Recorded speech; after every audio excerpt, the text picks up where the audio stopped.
नमस्कार विद्यार्थी मित्रांनो. जीवनामध्ये समस्या येत असतात, अडथळा निर्माण होत असतो आणि दुःख तर अपार असतात आणि त्यातूनच आपल्याला मार्ग काढावा लागतो. एक एक ठिकाणी एक तत्त्ववेत्ता म्हणून जातात, आपलं ध्येय प्राप्त करण्यासाठी जो मृत्यूपर्यंत पोचतो तोच खरा नायक असं समजलं जातं.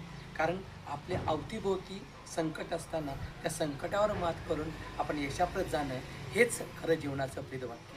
कारण सुरेश भट्ट असं म्हणतात, विजलो जरी आज मी हा माझा अंत नाही, पेटेन नव्याने हे सामर्थ्य नाशवंत नाही. छाटले जरी पंख माझे, छाटले जरी पंख माझे, पुन्हा उडेन नव्याने, अजून अडवू शकेल मला अशी भिंत नाही. या उक्तीप्रमाणे आपण जगण्यात आनंद शोधूया आणि आनंद शोधता शोधता आपलं ध्येय प्राप्तीसाठी अमाप कष्ट करून एक नाविन्यपूर्ण, चैतन्यपूर्ण ध्येयाप्रत पोहोचण्यासाठी उत्कृष्ट कामगिरी करूया. धन्यवाद.